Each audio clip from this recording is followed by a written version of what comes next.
The history between Cloud9 and Fnatic all started during Season 3. Cloud9 was really dominant in North America. We first played Fnatic at our very first Worlds. We gave them Kassadin. And the first pick, Kassadin. Here comes the Quadra. They're going to give it to him. Yep. And we lost. Fnatic are going to go through to the semi-finals, taking down Cloud9.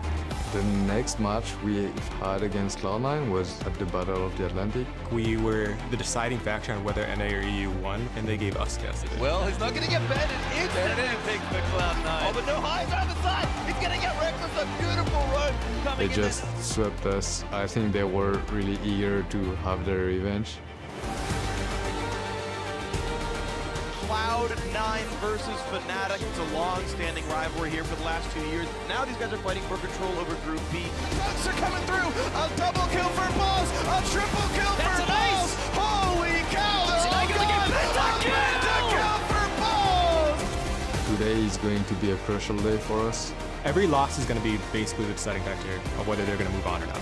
Not only we have to beat Cloud9, but we have to beat everyone.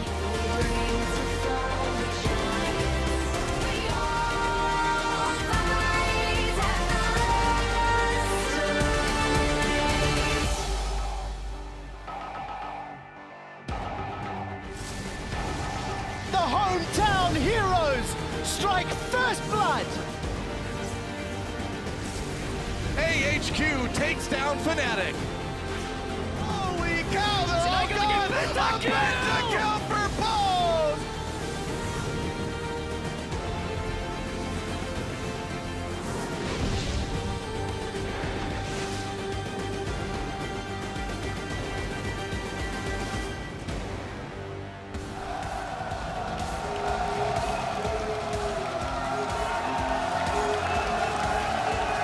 Hello and welcome to the final day of the 2015 League of Legends World Championship Group Stage. The crowd is going nuts. You see the thunder sticks in the audience being slammed together. There's plenty of energy in the building, and rightfully so, as it's our final day. And what better way to celebrate our final day of the group stages than with Group B. Now, earlier in the day, we saw Huni and Yellow Star in their practice room looking to rebound after a somewhat disappointing week 1. AHQ, of course, warming up for the first game of the day today. They're going to be going up against Invictus Gaming, who we caught just moments ago heading to the stage.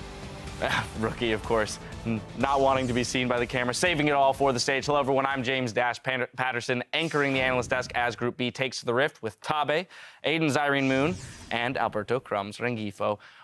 They're here to cover all of today's big plays, missed plays, and replays. Gentlemen, welcome to the final day of Group Stage. Thank you for having us. I'm glad I'm going to be It wasn't my choice. America and Season 2. All right, well, yesterday, Group D played out their last 6 games, and when the dust settled, KT, Rolster, and Origin stood above the rest and will advance to the quarterfinals in London. Origin secured a spot in the knockout stage right away with a win over TSM, but struggled against the rest of the group as the day went on. Yeah, this was kind of a really long game here, and we saw this game just really struggle to be closed out, and then Origin, this showed some of their flaws going into the rest of the day, and they lost a little bit of gas there at the end. They had such a good showing in week 1. They went 3-0, and then they weren't able to pull it out at the end, and they ended up getting that second seed. Little unfortunate there, but we did see Origin play a fantastic game, and they exceeded their own expectations. I think that they really just showed what we had thought of Origin, that they came in with a very good strategy for a best-of-1 against teams that had never seen them before. But once the teams really figured out what Origin was trying to do, on the day 2, it was a lot harder for them to take those commanding victories. Of course, the team that made a surge yesterday was KT. They found their footing and finished the day strong, taking apart Origin to clinch the #1 seed. And they went 3-0 in that second week. And all Korean teams have now made it out of groups, and they are combined 15-3. Like, these guys came to play some damn League of Legends. They are showing up. Week 1, there were some doubts whether or not the Western teams were a little bit equal or closing that gap, but week 2, it just shows that the Korean team still got it. I think the Korean teams are always good. Even since their Season 2 to Season 5 now, they are always being really good. And there is also something we know that the Korean players are now all over the world too. That means they are really doing their best. Yeah, that 15-3 record really speaks to the dominance of that region. And with just a handful of matches left to play out in the City of Lights, it's all about Group B, where coming into today, Cloud9 is on top at 3-0, while Invictus Gaming, Fnatic, and AHQ Esports Club are tied at 1-2. Now, those standings are sure to be shaken up as we start the day with AHQ versus China's Invictus Gaming. And then, of course, the hometown favorites Fnatic take on Cloud9. And later today, it's a rematch of Day 1's opener as the #1 European-seeded squares off against IG. Starting with Cloud9, though, gentlemen, this is a Cinderella story. 7th in NA to leading their group coming into the second week of group stages. You know, I cheer for them a lot, but I'm worried because coming into the tournament, nobody had any faith in them. You know, 0-6, one of the worst teams in the tournament. That's all that they got labeled as. And in the first week, they win 3 games, and now all of a sudden, they're NA's last hope. They're the one chance to represent the entire region when nobody wanted them. Now we're like, you know what? Let's jump on the Cloud9 bandwagon. I hope the pressure doesn't get to them. Yeah, and Cinderella story is the perfect term for it because everybody's waiting for them to turn back into a pumpkin right now. Everybody is like, is Cloud9 going to be able to win one game this week and make it out of quarters and then represent North America? Now, they have guaranteed themselves at least a tiebreaker to make it out of groups, given their 3-0 start, and if they win even one game, they will secure themselves a quarterfinal spot. So hopefully that helps curb some of the pressure that you're talking about, Crumbs, knowing that they only have to do so much in order to succeed this week. Then, of course, we have to look at AHQ, Fnatic, and IG, who are tied up for second. One team needs to step up or face the potential of a 3-way tie. So when we look at this pack of 3, who are we looking at to surge above the rest? Tabe? I think IG is going to win because I'm a good friend of IG's coach, and he told me that they have secret weapon. Insider info, Tabe. Yeah, he told me that Kakao maybe will choosing Heikrim or Lee Sin jungling. And he said that if he really picks that, we have to put strong attention to him. And he said they are going to pick Kalista and Cannon bot. And well, so now everybody listening is just going to ban those out. But what if that's the plan? What if they ban those out and they really have other strategies? Tabe, you're throwing everybody. No, I'm just kidding. There's also other 2 secret weapon is this. Well, let's not give away all their secret weapons. Let's not give away all their secret weapons. Come on. Now, moving down the line, the rest of the group, though, Fnatic and AHQ, we have to take a look at those teams. Because Fnatic had a disappointing week 1. Are they going to get it back together and make a surge here in week 2? You know, for me, Fnatic, I think they have what it takes to really go back to their old form because the patterns that they had in the first week were a lot to the draft. They really struggled to come up with a new and adaptive draft to the 2015 Worlds. A lot of it had traits of their spectacular 18-0 season, but those picks aren't really going to cut it. You know, the Olaf, the Hecarim, that's the Shen support, which is all right, but those picks are struggling right now. So they've always come up with new and innovative drafts that focus around the mid lane, and even though it's a lot of power picks that are focused on farm, the compositions really revolve around Vivivin. So I'm hoping they go back to this style and really just go for that mid lane pressure. I want to see that Jace. He's so good at Jace. They've won so many games with it. Please go back to that Vivivin. Yeah, and Vivivin is having an amazing tournament. This is his first Worlds coming out of the Challenger scene. He did play at MSI and got some international experience, but this is a kid who does not choke under pressure, and he always delivers. His scorelines have been fantastic. His farm has been amazing, but we do have to talk about Huni, and Huni has looked a little off-kilter in that top lane. The Yasuo top, I understand the pick, I understand it in the composition. He did get a little bit behind, but when he gets behind, it always seems like he's just trying so hard to get back into the game by his own merits, which ends up getting them further behind sometimes because he's not working with the team. Well, the expectations are set for the day. I want to move ahead to our Twitter question of the day. We're going to do a little bit of reflecting here on the group stages from Paris. So get on Twitter and tell us what was your favorite moment from the 2015 group stage and why. As always, be sure to tweet at LOL Esports with the hashtag Worlds so we can get your highlights on the desk later today. Before we shoot it over to the casters, gentlemen, as always, it's time for predictions. So down the line, AHQ, Invictus Gaming, game 1 of the day. Tabe, let's hear it. IG. IG. I'm also going Invictus Gaming. They have some secret weapons. I feel like they're going to be able to bounce back, though. And this is also the one game against AHQ that they won last week, and it was rather convincing. There was the QSS that was used a little too early by On, but I don't feel like that's going to be an issue again, because there was also a stolen Baron. I feel like Kakao's going to be on top of his game today. I'm going to go with IG as well, but it's not so much because I think they have what it takes to really take away the game, but because HQ's drafts, especially in the mid lane, really revolve around these assassins that are lacking wave clear.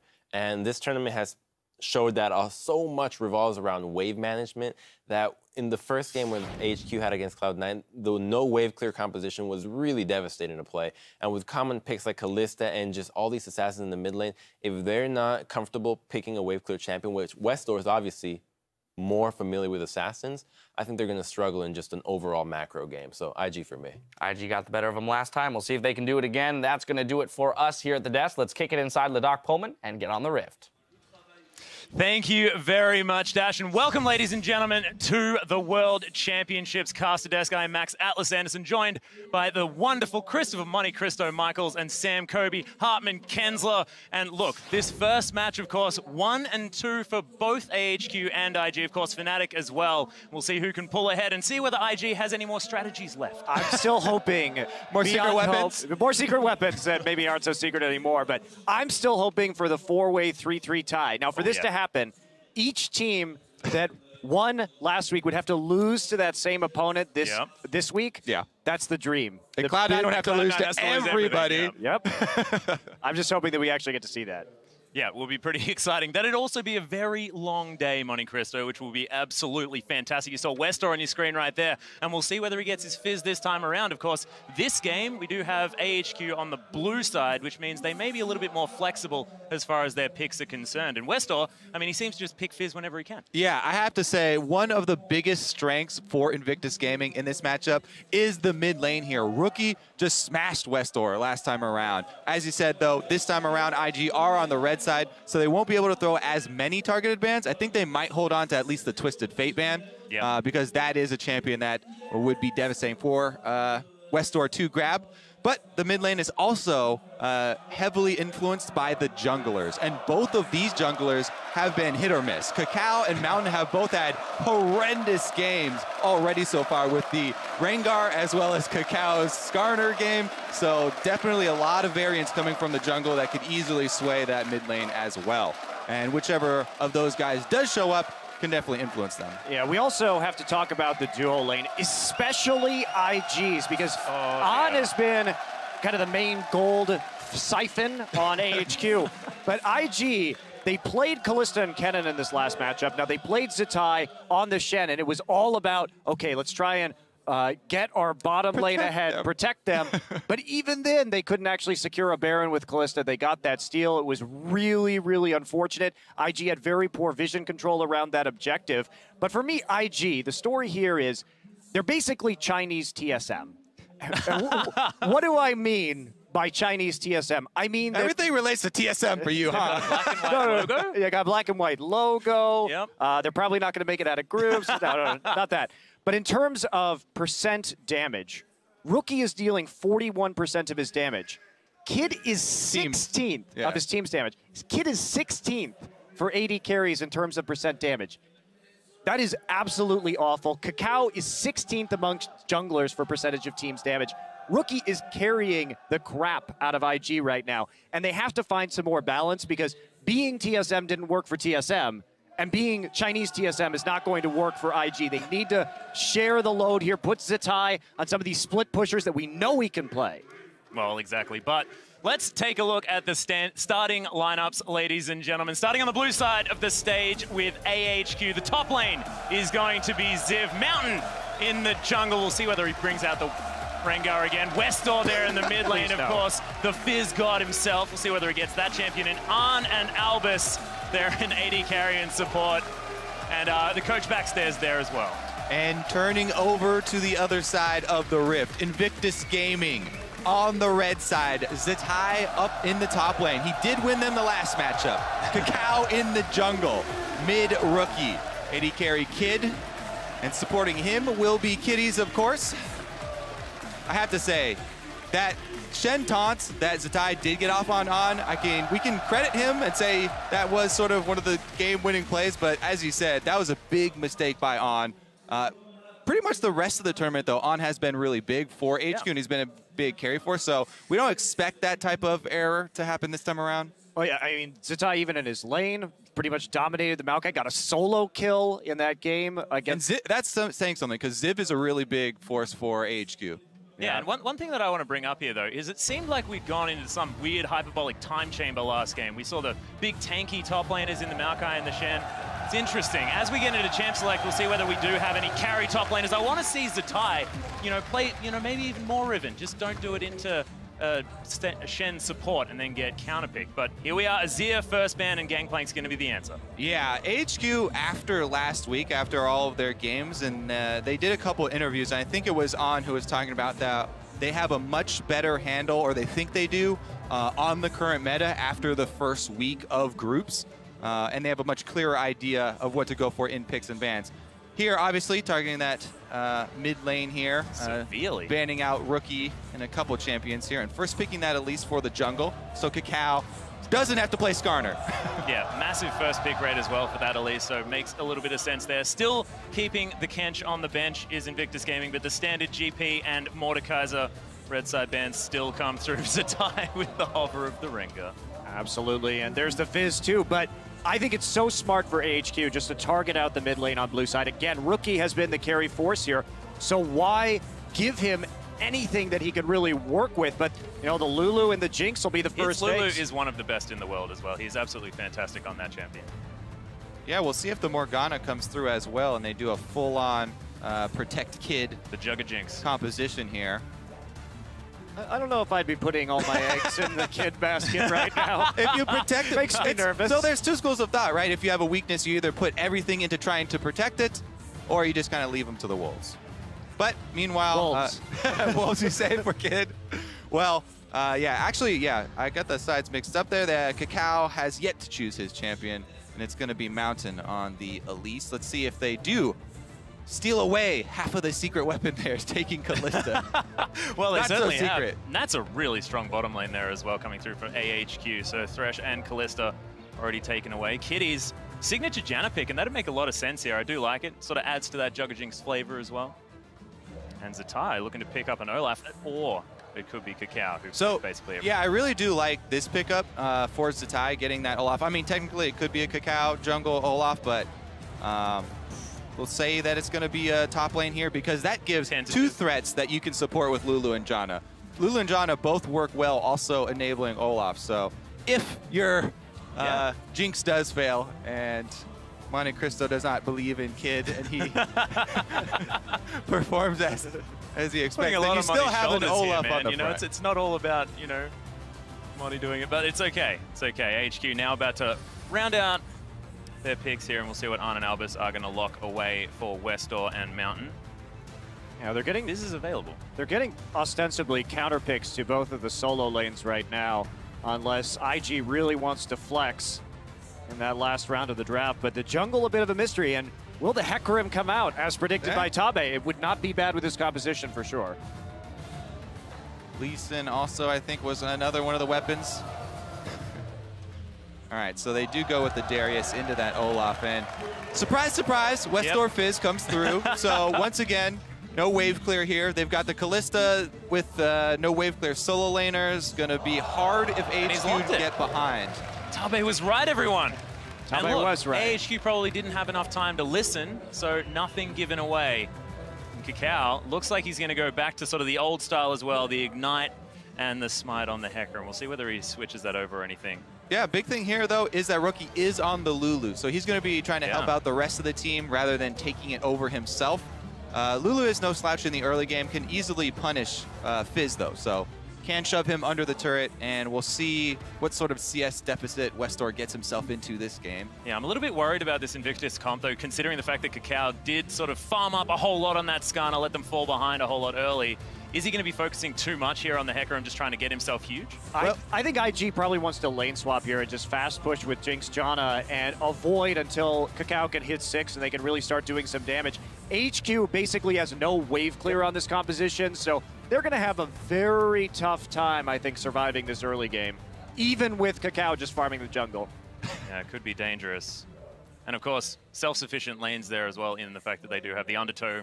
Fantastic in a lane swap is the Olaf, and you've got the Lulu there as well with a whole lot. But as we get into game, tweet at LOL Esports and tell us who you think has the edge with the hashtag AHQWin or IG, and we'll see whether who's going to be right as we hop onto the Rift. I'm so excited for this particular matchup. Of course, Westor against Rookie, and Rookie on the Lulu now. He can sort of make his way through this laning phase with the fact that you neutralize a whole lot with that Lulu pickup. Well, with IG's composition here, I have to say I'm very much favoring them. AHQ is going to have a tough time. Sure, they've got a dangerous skirmish, and they have the Darius and the Fizz, but I'm not sure they're ever really going to get a chance to do that, considering IG controls the lane so well. Yeah, the thing is, this AHQ comp doesn't really operate well from behind because they have to get picks and they have to control vision. Whereas IG, they can start taking those early turrets that you talked about, and once all the outer turrets are down, it becomes incredibly difficult for HQ to make one of those picks. It's going to have to be in their own territory if they do start losing ground. Yeah, do we think that AHQ is probably going to start with a bit of focus on that top lane, try and get Ziv ahead early with the early sort of pressure of an Elise? So while Ziv has been a really strong player for them, they haven't actually focused his lane that much. And they've focused a lot on the bottom lane, trying to get money down to On, so then On can start carrying. Ziv's an outstanding player, but they haven't focused his lane. So maybe they'll switch it up here. You know, Elise, very versatile, can get that Darius snowballing. Yeah, On has also gotten so much of the gold. I mean, you and I were talking, Kobe, beforehand, and there's no other player except Imp that gets as much farm between 15 and 30 minutes as On. They give him all of the empty lane farm. And that's a concern here because the Kalista against an Olaf and a Hecarim ulting into the back line is going to be highly vulnerable. Zatai did opt for the flash here, interestingly enough, but he does have the Whimsy with the Lulu to make up for the lack of Ghost. Yeah, and Cacao has gone with the Ignite in the jungle. So this is a Hecarim that was looking to duel you. Let's see if he does grab a kill with that Ignite. Cacao gonna try and carry here. And by the looks of things, the lane swap is going to be answered, so a bit of upside down League of Legends going on. Well, the reason why that happened is actually Ziv looked like he showed himself on the ward just behind the red buff there. So they actually faked him out a little bit, and we did see the recall from IG. Pretty sure they wanted that lane swap. They wanted to get the 2v1, but not going to happen after some clever vision play from AHQ early. Yeah, and Alba's still hanging out there in the river, but Arnie's going to make it to lane, pick himself up some extra farm. Interesting little adaptation there by IG as well, as they started out with the double jungle. Yeah, Cacao actually gonna let the small golem monsters there go over to Zatai, and then he gets down to lane ASAP. Yeah, Alba's also starting off with the Gromp experience himself, so getting to level 2 quite quickly, so they are very much committed to doing some damage in this lane, but fortunately On still at level 1, wave pushes in for the moment. Yeah, Kid and Kitty's pushing up very, very quickly. Westor doing his best to farm out, but Rookie just being annoying on this Lulu, as you generally will. Cow's going to start off his red buff, so funny business so much early on. And how do you see this sort of bottom lane slash top lane slash whatever the heck's going on down there with Zatai versus Ziv going? I see it heavily influenced by the junglers here. I mean, mid lane's going to be constantly shoved in, so I don't see Mountain trying to make something happen on the mid lane. Westor is taking a bit of a beating. And the bottom lane is pretty much open season down there. 2 melee champions brawling constantly. Definitely does attract junglers, but it looks like he's going up top here. Gonna try and make a play on Kitty and Kid. And Cacao going back and picking up the early Skirmisher Saber, which in the late game against what AHQ is running right here, they're gonna have a hard time actually dealing damage to Hecarim. I mean, this is very scary the later it goes. This is a risky dive here that Mountain is going for. It's gonna have to be some really well played moves by AHQ if they actually want to pull this one off. All summoners are available, but there is no exhaust on Kitty's actually. He's gone for the Ignite with Janna looking for the kill. So that might make it easier. Pretty dangerous. They better land the skill shots if they want to come out ahead. They're gonna go for it. We'll see if they actually show right here. At least some of that top side. No, just hovering around that tri-brush and immediately backing out. Yeah, so actually getting a full stack of that passive from Ziv there in the bottom lane as all of that was going on in the top side. Yeah, a 3v2 tower dive when everyone's level 3 is really hard to pull off, and Mountain using up quite a bit of time there. Meanwhile, Cacao, since he saw Mountain on the top side of the map, obviously is going to go in, look for some counter jungling, and is going to make Mountain pay for his time spent up on the top side. And Cacao pulls ahead here in the jungle experience a little bit. Also gets some deep wards down before he leaves. Yeah, that's actually quite helpful for Invictus Gaming, just to have that additional bit of farm, and we'll see how well Mountain can respond to it. He's going to do a little bit of counter jungling of his own, but Kakao should be there soon enough. And this is very risky for him to do. May get out of there in time. Of course, the wolf's still being taken here by Kakao, but you're right. Ballsy maneuver there from Mountain. So both take the big one and go. Top laners also use their teleports to get right back to lane, trying to buy small increases in power. Well, he only took the big one, so that's a lot of money left there. Kakao can clear it out fairly quickly. Again, returning to the top lane, though. This, I think, he's kind of waiting around for a counter gank, but he's on a ward.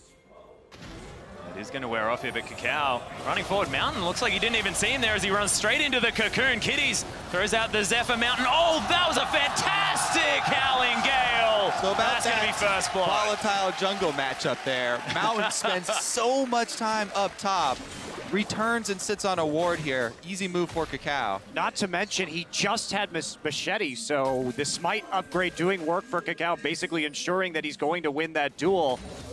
Not very much damage coming out of Mountain quite yet, and that's a very easy first blood. And there's almost nothing that he can gain by sitting in that brush. You know, On and Albus could keep track of when Kitties and Kid move over there and place their trinket wards, so maybe a lack of communication there. Really the only benefit Mountain could have gone was be if there was a counter gank, and even then, it would only be to stop the counter gank, so, I mean, stop the gank, so, yeah. Interesting. Well, Westor, he's going to head back to base, grabs himself the Fiendish Codex and a Doran's Ring.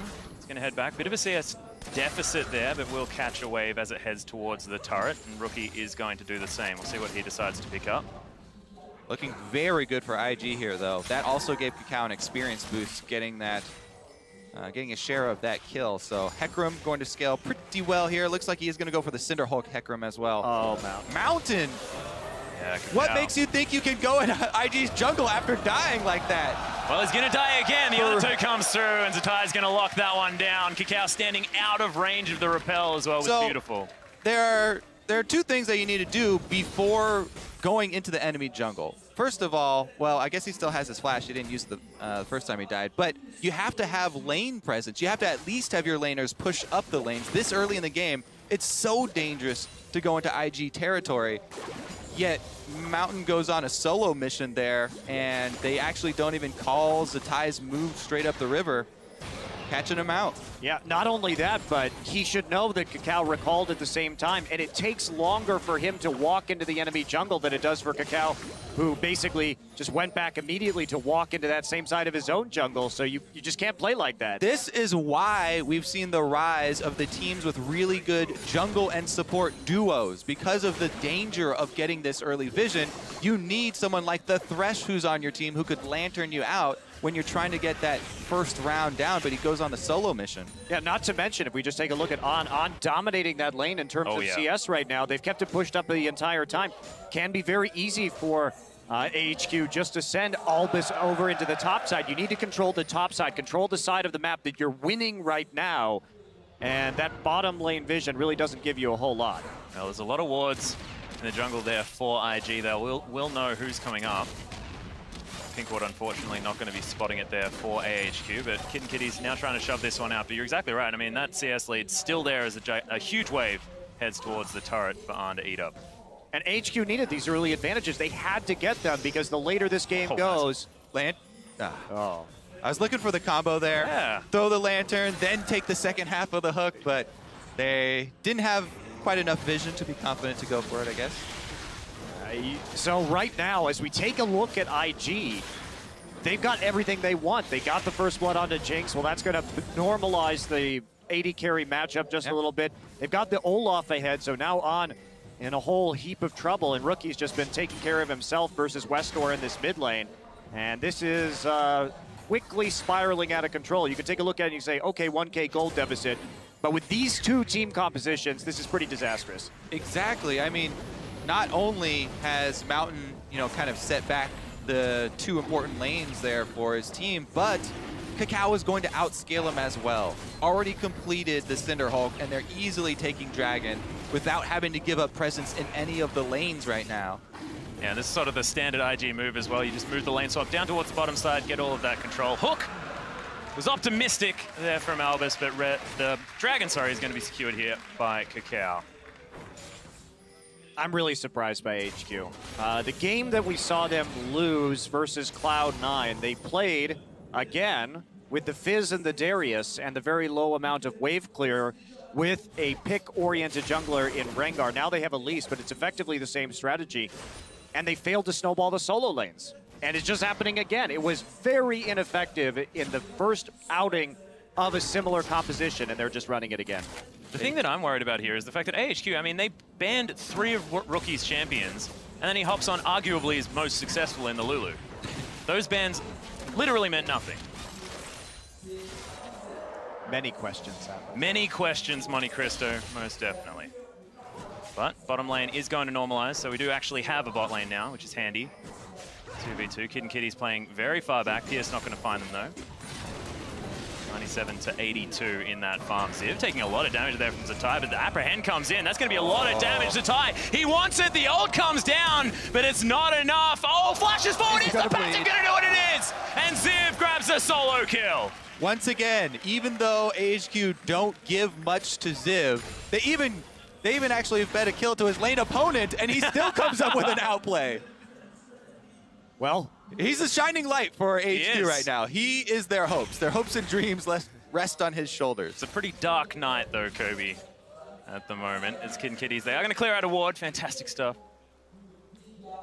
Vision control definitely in their favor here on the bottom side, and they're moving their vision around the map as well, which is what I like. So 2 pink wards there on the top side for AHQ. But IG not taking care of that area anymore. For IG, though, they got the first dragon. Okay, Zatai made a little boo-boo in the top side, but they got the first dragon. That was another key aspect for HQ to look to snowball up that objective to win early on in this game. But now IG, with that one and their ability to control the dragon in the late game, should be feeling very confident. HQ needs more big outplays like that to really turn the tides. Zatai, I think, you know, if you're going to go all in on Darius like that, the Juggernaut battles, you have to fully commit and try and get inside the Q range there. If he had fully committed and just stayed in there and went melee, kept auto-attacking, you know, not getting hit with the edge of the Q, that's really your only hope. Because after you're that deep in a one-on-one brawl, you know, flash for flash, of course he's going to follow you and complete the dunk. Also, just because of Olaf's passive, you're more dangerous the lower you get. So if you kind of do want to go all in when you have those opportunities. It was a close duel until he's decided to run away. Down bottom, though. Yeah, a lot of trouble here. Super Death Target, not quite enough. The Ignite's ticking. One more tick. He flashes just for fun, just to show that he is going to survive. Pierces his way away, and man, that was close. Yeah, Kakao's looking to use his Hecarim ultimate as well. He was just heading down the lane. Right now, though, since they forced him out, this is probably going to be that first turret. We'll see that chain of turrets now. IG going to try and burn this one down, then rotate the Jinx plus Janna combo. And there's just no wave clear in the mid lane, so they've got a lot of choices about where they want to go right now. Can they control this Darius? Mountain on the top side, but he's been seen with a pink ward in the tri-brush, it appears, so that's just going to be Zatai immediately backing off, not even going to risk the dive. Just going to wait for the bottom lane to move up towards that top side, you'd assume grab that outer turret. Classic Jinx maneuver. I mean, she kills turrets pretty quick, may as well utilize it. All right, so they're actually, just going to switch him up into top lane right now. A little bit dangerous considering the invasion that's going on in the topside jungle, but trying to save this turret. Looks like they will be successful to that end if Kitties wants to shield it. Negative, and they might get dove here. So HQ, this is a big play for them. Can they pull off the pick? Oh, box comes down. Kitty's in a whole bunch of trouble. The hook lands onto Kid. Rookie teleporting into ties here as well. Kitty's, though, he's going to get destroyed. Ziv with the passive running from the ultimate. No re-engage to come in for IG. Oh, unless Kakao wants it. Nope. Decides better of it. Westor is in the back line for some reason. Gets that smite down on him. He's just going to playfully trickster away, but interesting. IG losing one, though. Nice catch out there for AHQ. All right, they also were able to get the turret on top of it. And, Mountain just barely misses his cocoon. Flash out of the way of the death sentence as well. Oh, if that cocoon hits, then they can try and snowball, probably get mid-turret off of that kill as well. One of the really big factors in the last game between these two teams was that vision control. Both teams a little bit lackluster. IG actually managed to get a 23-minute Baron just because we did see on the opposite side of the map. They took advantage of that opportunity. But then IG, when they went for the second Baron, they didn't properly ward around the backside of the pit. They were playing on blue side, and that allowed Mountain to get a steal. And again, they're playing very disrespectfully towards Vision. They know that AHQ was just in that topside jungle. They walk through a whole host of wards, and they find AHQ quite obviously there, commit too much to saving that tower, and don't back off in time. Yep, giving AHQ a little bit of a window to get back in here. And good job by AHQ jumping on the opportunity. Pretty big swing there to get that turret gold, as well as some map pressure on the top side. Now they've got a bunch of wards to continue to allow Ziv to try and push. The kill did go over to him again, so Ziv definitely a lot of pressure on his shoulders to carry right now. He has hit level 11 for Darius for the extra level in his ultimate as well. Can still pull out those pentadunks in the team fight. Also 2 TPs up for AHQ. None for Invictus Gaming right now, so pressure's just going to keep mounting in that top side for Darius.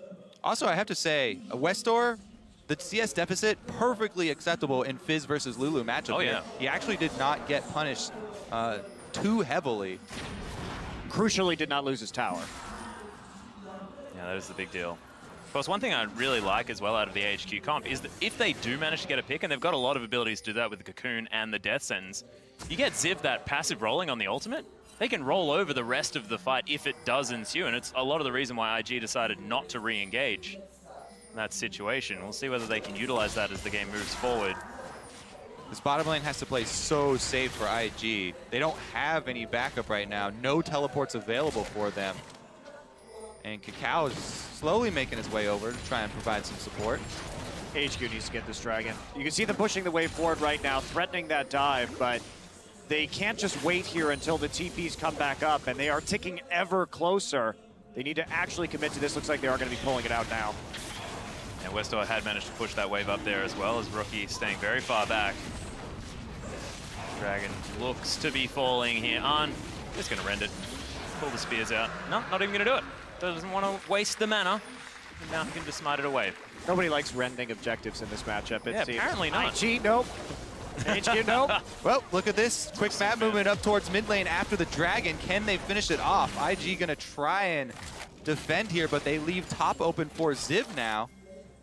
Ziv also has defensive wards there from that earlier play, so he can just back right off.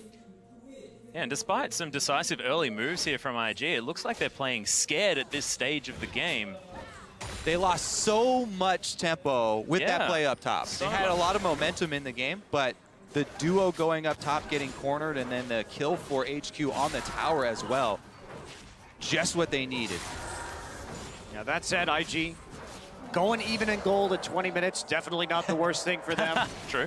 At all, considering their composition and that they opted into this unfavorable matchup in their duo lane, and they built really a round kid in this, and they've got the Hecarim just keeping on farming and working his way towards the Trinity Force here. Oh, yeah. Kakao with the jungle Hecarim. He's doing it dandy right now, because Dandy moved to the top lane. Kakao's like, oh, I'm a bit jealous of the fact that, you know, my now in China Korean brethren get to do that. He's just building top lane Hecarim in the jungle. I mean, he's got Ignite. He's looking for the carry. There's so much burn damage on the Challenging Smite plus the Ignite. He's bitter that he was 16th in damage share among players. Making up for it in one game. He's going to tip the scale. Everyone always talks about the kid 443 game, but Kakao had an 880-something damage game here. You didn't just mention the 443 Vayne game. There's an interesting statistic. He's 9-1 on Vayne, his kid. He just needs to do over 500 damage and he can win.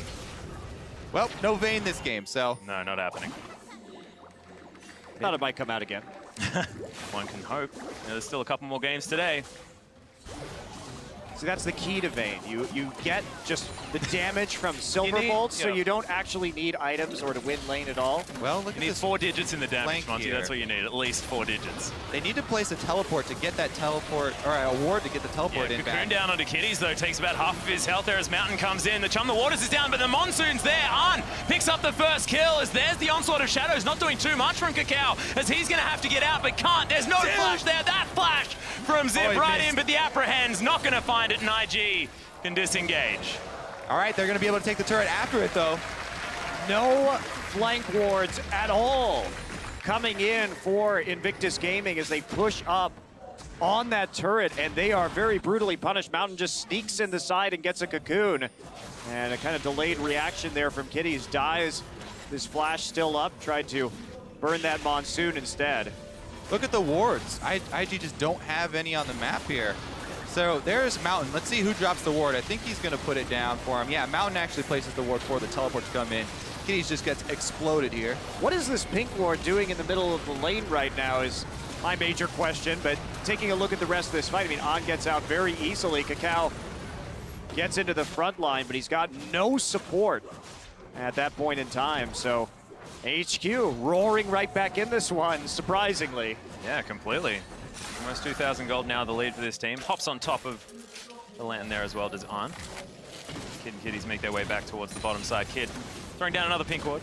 You can't afford to play this lazy against AHQ. AHQ are a team that will continually look to make big plays like this, look for those team fights, and look to punish you for not warding up even your own jungle here. It's already cost IG multiple kills and 2 outer turrets. And a whole ton of vision deep in their own jungle. I love what we see right now. You can see these wards on either side of the mid lane. That's great for setting up picks in case Rookie or somebody wanders towards the mid lane trying to defend. So great blanket vision, AHQ, making the most of these opportunities.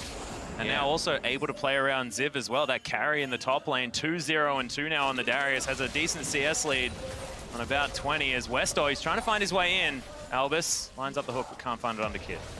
Yeah, Ziv going DPS here. Sterix Gage for the second item. He is going to be a monster for that next team fight. Even if IG try and take him down from the front line. You know, Kid, he can't really afford to ignore the front line, so he's going to dump damage into him, and it's just going to make Ziv do more. Well, Cacao's about 700 gold away from that Trinity Force, getting that power spike at about 22 minutes. And Mountain, he's going a bit of DPS too here with the Haunting guys. And the Rune Glaive. So this is pure pick. AHQ gets into a team fight, and this Elise is just going to explode. But in the meantime, the burst damage is very high. Exactly, and they've had success with these flanks here for AHQ. So continue to build that way. You know, IG aren't getting defensive vision up, so might as well. If you catch someone, now he's going to be able to blow him up. And this is the vision edge. Kitties. Oh my goodness. Jen is a tricky mistress there. Very speedy. Nice try. Nice try, but that's what they've got to do. Couple pink wards on the Baron right now. They're trying to bait that as we speak. A little bit tough with the Fizz still showing in the bottom side, but does have the TP in case they want to make a play onto that objective. And IG just hold up in their own base right now, trying to reclaim a bit of their own jungle. Yep, surprise, surprise as well. Westor there towards the bottom side. Recalling now, but was split pushing away. Rookie going to pick up that wave as it heads towards the turret, but it's a very interesting Baron call, but there's no vision available for IG. Teleports are up, but Kitties, can he get the ward over there in time? Mountain very low. As you mentioned, relatively low tankiness in the build. Plus, it's extremely early in the game, so doing Baron is very costly this early because you're going to sustain a whole bunch of damage. They did have complete vision coverage with the True Sight and seeing Rookie down bottom, but going to be chased off there. I mean, why not try it, though? At that point in time, you have the Kalista for the secure. I think you at least make an effort on that. Ziv was about to come in and finish off the tanking. And you don't really lose anything. Because they have the waves pushed up in the mid and the top side, they didn't lose any vision control. It's just Mountain going back and healing back up again. We've seen Kalista Rens fail in this matchup, but it was on the other foot. It was on the other foot. He's never going to live that down. So, Dragon, that should be secured a little bit easier. Let's see here. Cacao wants to contest, though. Well, Westor is going to use Playful Trickster to get out of the way of the horse. Spear's still in it, but they are going to run out. IG pick up the aggro. Both top laners do have teleport. Yeah, Olaf actually running towards this one now as well. Dragon's going to reset. IG looking to hold up position. HQ here as well. Darius making his way in. It is going to be a 5v5. We'll see whether IG have leveled up enough in order to make this one work. Their comp should be pretty good at this. Yeah, and the Trinity Force is completed. Yeah, big finish on the item there for Kakao. As far as the top laners, though, Ziv has a full Giant Spell over Zatai right now. HQ just switching it up, and they're going to siege the tier 2. They don't have a great composition for this, so they've got to take any angles they can. A lot of melee champions. I mean, they did a great job zoning them with that Dragon presence, and they get the turret. Yeah, Rookie looking to try and get something done. The Q doesn't land there from Ziv, who takes the lantern, but Kakao, he's got a decent flank, decides to head straight into the middle of the team. Lots of damage, but Repel's going to save him. Westor takes down Kakao. Mountain's very low. Albus as well. There are so many low members on this AHQ lineup. Westor burning to death. The zap, not going to find him. Kid rockets forward, gets excited. Kiddies with the monsoon, gets on out of there. Baron's going to finish him off. Ziv is massive in this fight as Mountain somehow still alive. Not entirely sure how that one worked. Cocoon lands. Rookie gets taken out in AHQ. 4 for 3. What a disjointed team fight right there. And AHQ, Ziv, we talked him up. He comes out on top. Constant healing from spamming the Q as well. How did Mountain survive? And take some red buff as well. Okay. So we'll wait for the replay, but it was kind of a disjointed engage there. Kakao took a lot of damage before the DPS was able to come in. I just don't know what Kitty was doing for most of these fights, but anyway, Kakao coming in This here. is Kakao and Zatai versus the team, basically. Ricky has to flash in there, Kid has to flash in there just to get in range of the fight. That's 2 flashes on the backline carries here from IG just to get in range of the fight. You just see the retreat right there. Westor just barely making it out until Kid gets a reset on the other side. Oh, what a cocoon on the Kid right there. Well, he walked into a blind brush. He couldn't actually see anyone in there when he wrapped around. And then Rookie gets tied up by the cocoon. And there's a lot of execute damage on the Rune Glaive Elise. He did use Wild Growth onto Kakao at the beginning of that fight, I believe. No, it was up. Oh, interesting. He was never in range, and he tried to get in range of Zatai as well, but he wasn't quite there. It was just a little bit unfortunate, and then cocooned and killed. So we are getting a slight replay of that particular situation right there. And IG, even on Dragons now, have started up the second one for themselves. Looks like they're going to give the Dragon for the secondary turret. They have Ziv split pushing right now, and he's going to be able to take that one down. Yep, Cow eats himself some fish, but he will be fine. Ziv just going to trade this one. All right. So, yes, they did use Wild Growth on Kakao. Did they really? Yeah, they did on Kakao at the beginning of that fight. It came in with the Hecarim engage. That was what the flash was for from Rookie to get in range. Yeah. A little bit of confirmation there. And we have HQ again, setting up in the exact same brush for this pick, but IG still not falling for it. They do have their... Oh, Kid gets caught. Yeah, caught out. There's the cocoon and the death sentence. That's going to secure it as Kakao makes his way in. The ultimate goes down, but another Repel. Mountain just gets himself out of there. Super Mega Death Rocket not going to find it, and there's the Fate's Call. Some extra damage onto the Baron there for AHQ, but they lose no one for the pick. Yeah, yet another pick here. AHQ constantly controlling the vision on IG's red quadrant of the jungle. You don't want to be doing the Baron at the same time, however, that you make that pick. So they took a lot of unnecessary damage onto Ziv by trying to tank that objective while simultaneously having the support and the jungler on the outside of the pit. But once again, they're able to just back off after they get the pick. No harm, no foul for AHQ, and they get another bit of money for the pockets. Yeah, 6,000 gold is the lead here as well now for AHQ. They are streaming ahead. 3-0-5. Baron pink boards have been ridiculously efficient. Yeah. There has been really no attempt from IG to get into that side of the river at all and try and overtake some control. So they having a really tough time right now. They get some green wards in, but those pink wards have been invaluable for AHQ. That's a Dead Man's Plate as well. On top of Ziv, he's going to be huge heading into these next fights. But you can see he AHQ, already is. Well, that is a very good point. I like how he's trying out all the new items as well. Strokes Gauge, Dead Man's Plate. These are the most effective ones for Darius, especially if you are ahead and looking to continue the snowball. Okay. Speaking of items as well, he's well and truly happy with what he has. The Blade of the Ruined King, Hurricane, as well as that Last Whisper and the QSS. Mountain lands another Cocoon. Much more impressive on the Elise than the Ringer. Well, except for the first 5 minutes of the game, where you know, he tried his he tried his best to. That was to throw us all off, right? Exactly. It was. False sense of security. HQ, he has to give them a mountain to climb every game. You see, that's living up to his name right there. Liked it a lot. Well, IG able to at least clear some wards out in their jungle. Can't quite get to that Baron pit just yet. Oh, I'm sad. I'm sad he's actually going for the Randuins. I was hoping for the Rylai's for the full AP Elise build. Go big or go home. But I think realistically, much better for him to have a Randuins in this particular matchup. Yeah, probably a good point. Since dying twice in the early game as well, 3, 0, and 5. Yeah, he's definitely picked it up. Oh, yeah. Harvest and Mountain now continue to clear out some vision. So IG managed to get one ward in the pit. It's gone. And HQ actually switching up here, trying to rely on the power in Ziv and his split push to create the pressure. Here comes the teleport, though. They've been able to draw out that important cooldown. Now they can just back off Baron and take the turret. They don't have to restart this Baron. They should actually just back away from it. They can get a lot of free damage on that top turret, but the engage from IG. Yeah, there's the Flash Zephyr, but Lanton's just going to get him out of there. Flash Zephyr engage. He was already in range. There is nothing you can do with a Flash Zephyr engage against a Callista Thresh lane. Well, they got the turret here for HQ. Yeah, you can lose a turret is apparently what you can do. Well, it was sort of an IG panic right there. You're like, oh no, we used our teleport cooldown. We have to force in this engage or else we're going to lose that top turret for nothing there. Yeah. Well, more vision going to be cleared as they just start off the Baron one more time. There have been a lot of Baron starts this game. See whether AHQ can actually secure it this time around. No vision is going to be put down. Kakao still waiting here. I think he understands that they could possibly be down. Teleport coming in, though.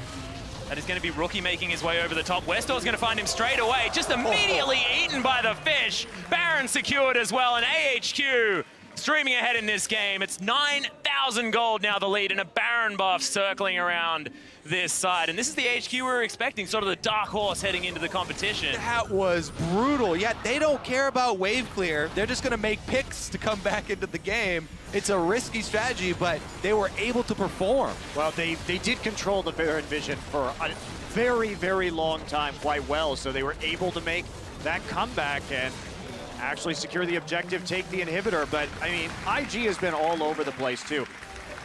He saw Fizz standing on his ward. I don't know what he thought was going to happen when he TP'd in there. But Darius and Fizz, right there when you TP in, the odds of surviving that are almost zero. That's a cancel. Yeah. Yeah. Well, we'd hope it was a cancel, Kobe. We'd hope. Wasn't this time around. Rookie, though, probably learned the lesson pretty quickly.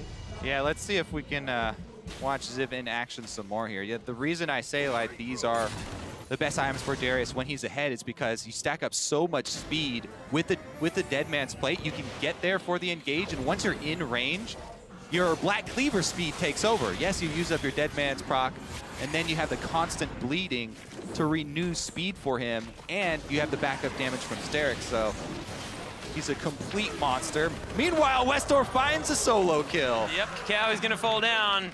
Westor grabs himself the dragon there at the same time as AHQ secure that on the other side of the map, and this is all going wrong for IG. Well, I mean, there's just no MR yet onto Kakao, and it's proving to be quite problematic as long as Westor is able to keep split pushing, and with that TP, of course, he'll have every opportunity to do that, and now we're just going to see him push forward onto the bottom side. They're taking a lot of damage there as well as Mountain gets caught by the Chompers. Super Mega Death Rocket comes in. That was optimistic. Satai now going to undertow a huge siege minion, but AHQ just going to keep sieging the 1-4. Westor is there on the top side. Ziv just wandering his way through. This tower is going to fall. I like the idea of a super mega optimism rocket. Yeah, well, that's what it was. All these rune glaives with all these, of course, Lichbane in the top side. They're going to make short work of these objectives in a split push, and Here we go. Yep, Kitty's gonna get apprehended and destroyed. Arn picks up the kill. Rookie gonna get eaten by the fishes. Westor uses the Zonias right on top of the Nexus. Even takes a lantern to safety there as AHQ. They're on the fountain. The Nexus is exposed. The tie all the way in the back of his fountain, but still not safe. As somehow Mountain was tanking that for far too long, but the Nexus falls. AHQ even out the matchup here, and IG look all over the place. They do indeed, but my dream of each team that won last week beating their opponent again for the 4-way 3-3 tie is still alive, so I'm pumped. Well, we'll see if it can continue as the day goes out. And I just would prefer if you didn't talk to IG beforehand because looked like they were having a good time in the early game, but just didn't work out as the game went on. Yeah, somebody check in on Spawn for us, please, because who did he predict? IG fans are definitely not happy right now. He wasn't on the desk this time, but I have a feeling he may have twittered something out. I don't know. They had a decent amount of control there with a good early start, picking off the jungler 2 times. But AHQ comes up big with the picks. Yeah, massive. And of course, Mountain playing fantastically after the first 10 minutes there on the Elise, getting all the picks that they needed. And Ziv just got way too big.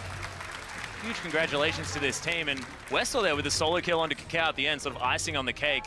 Fizz just pretty good. Well, the 3 mid lane bans, I mean, we can talk about how Rookie's a great Lulu player, but at this tournament, he has been so much of his team's damage that taking away some of his big carries actually proved very efficient because no one else in that game really stepped up to fill that void. Yeah, and Kid just still having a pretty horrible experience here at Worlds. I mean, the first week wasn't exactly Kid's week. Had a decent game against AHQ last time around, but other than that, nothing really going their way. And this bottom lane for IG, bit of a liability. I'm curious as to what went on with the shot calling there in the early game for them as well, because it might not be Kid and Kitty's fault. Maybe they were told to move up to that top side. Well, it is generally what they do in the LPL as well, so that's sort of what they're used to. It seemed like they were just in their stride saying, okay, well, we know what to do next, but these lane swaps have not been working out for these LPL teams because they're done so differently. They haven't actually picked up on it or adapted appropriately. And one thing coming into this, after watching that first game between these 2 teams, was vision. Who was actually going to step up to the plate and get the wards down? And that was unequivocally AHQ in this game. They did a great job controlling the wards around the Baron and the upper side of the river, and that helped them quite a bit in winning this game. Yeah, those 3 pink Baron wards definitely lasted a long time. But, ladies and gentlemen, let's send it back to the desk to break down that game. Thank you, gentlemen. A solid win there for AHQ. They actually even up the head-to-head against IG, pull ahead in the actual standings. The head-to-head might come into play later in the day when it comes to tiebreakers, but I want to hop into the pick ban because we saw one of those secret strats come out. We saw the Hecarim come out for IG, however, to no avail this time. So I want to get your thoughts, Tabe, on this pick and ban and why specifically they went for Hecarim in this scenario. I really want to say something about the pick bans because I think IG really did really good at the pick ban phase because I think Lulu really counters Fizz. I think everyone knows that Westor is really good at Fizz and Assassins, and picking Lulu to counterpick all the Assassins is really good. And the second thing is they banned Kench. While they're picking 2 Juggernauts to face tank their Kalista. That is really good about pick ban, but we have to know that they also picked Olaf for counterpicking Darius, but he performed poorly with getting the first kill, but he also lanes badly against Darius and got solo killed. It is a very bad point. And the second point is, I think Kitty's isn't a good Giant player because there's 2 very important mistakes. The first mistake is there's no wards at the left mid lane brush while he put a pink ward in the middle of the mid lane. It is very weird, and he got stunned by Elise. And I have a lot of question marks on my face. and the next thing is, I think why you have to initiate as a Janna. You flash W into Kalista with Quicksilver Slash. I have more question marks on my face now. Well, you brought up the concept of vision here. And Crumbs, I know we have some thoughts on the way that Vision play, as well as Monte Cristo had some thoughts about Vision play. Yeah, I agree with Tabe completely. I thought the draft was awesome for IG. You know, they picked a really solid comp. They have great siege, you know, good things all around.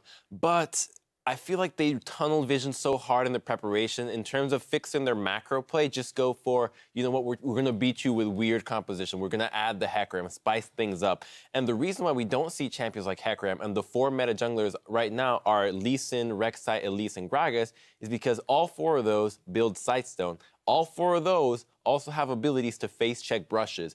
The vision game was very poor. Kitties just is not playing well at all. And because Kakao is on a non-Sightstone jungler that needs a lot of farm and their macro game is not good, HQ can sit in IG's jungle and just permanently kill them over and over and over. And they have no way to detect whether they are there or not. The only tool they had was the Scrying Orb from Kit, and he never used it. Even in one fight, he could have done it, but it was just awful all over the place. The macro game is just devastated for IG. I don't think they're going to be able to get very far playing like this. Yeah, you're talking about the vision game outside of fights, but inside of fights, they were also very key. The Scrying Orb came up. It didn't actually come up.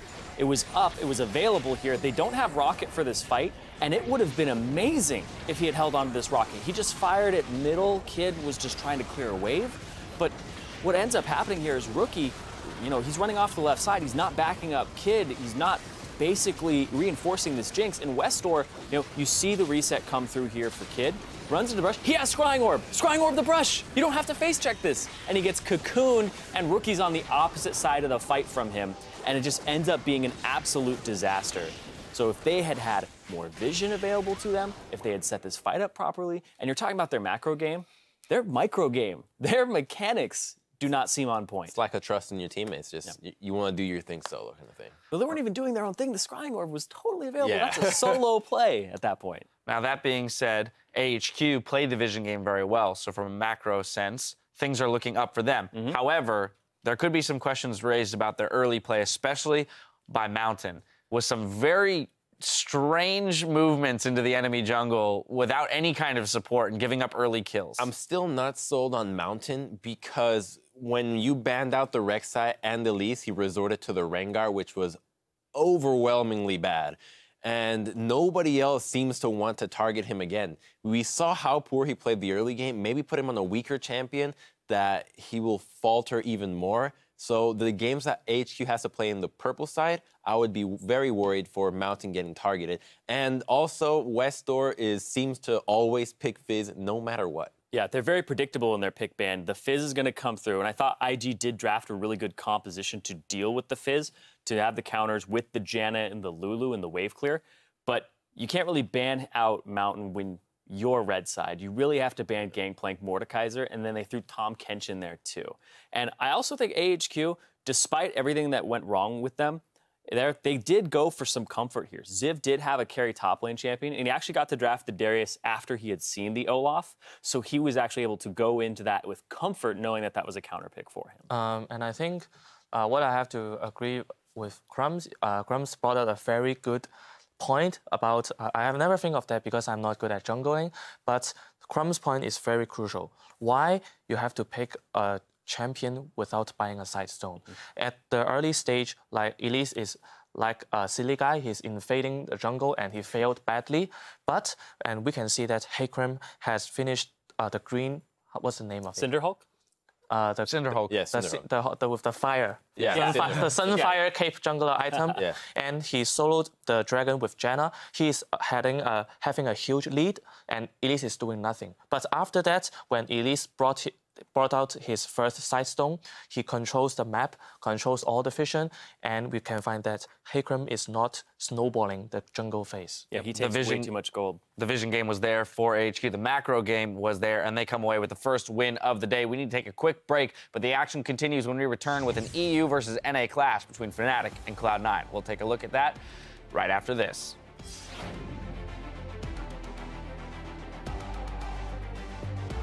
AHQ and IG. We'll see who can pull ahead and see whether IG has any more strategies left. It's going to be a lot of damage to Ty. He wants it. The ult comes down, but it's not enough. Oh, flashes forward. Is the Patrick going to know what it is? This Mountain comes in. The Chum the Waters is down, but the Monsoon's there. Arn picks up the first kill as there's the onslaught of shadows. Not doing too much from Kakao. Westdoor burning to death. The Zap.